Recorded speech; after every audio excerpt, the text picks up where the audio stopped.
बिना ए मन के भीतर कहाँ मिले सुकून आज। मोर धड़कन तोर नाव पुकारे हर पल तोर आस, तोर संग रहवे जिंदगी भर ही मोर विश्वास।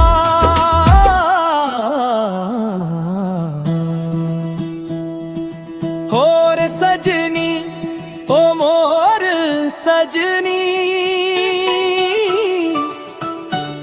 और अखियां में बस गे मोर मनवा।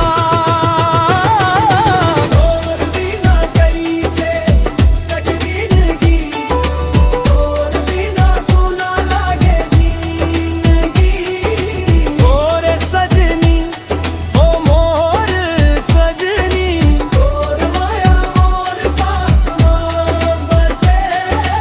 और संग हसब और संग जिया, और मोया मोर संग सजे।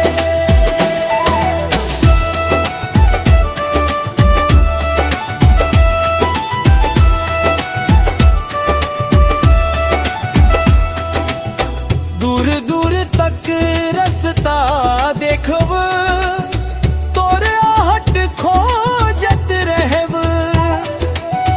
रद्दा के हर मोड़ में संगी, तोर सुरता संग चलब।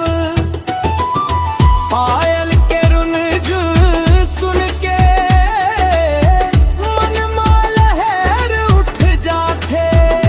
तोर नाम के मीठ पुकारे चेहरा में हंसी आ जाथे। चंदा रात में ऊपर चमके,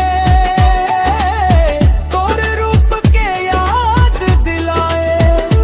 तोर माया के एक झलक ले, मोर मन बहार मनाए। और हाथ में हाथ रहे बस यही चाहत है मोर। दुनिया चाहे बदलत जावे नहीं बदले माया मोर। सुख मते संग हसव संगी, दुख मते संग रहेवा।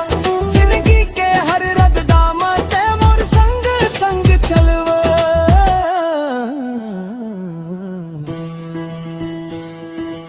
और सजनी ओ मोर सजनी,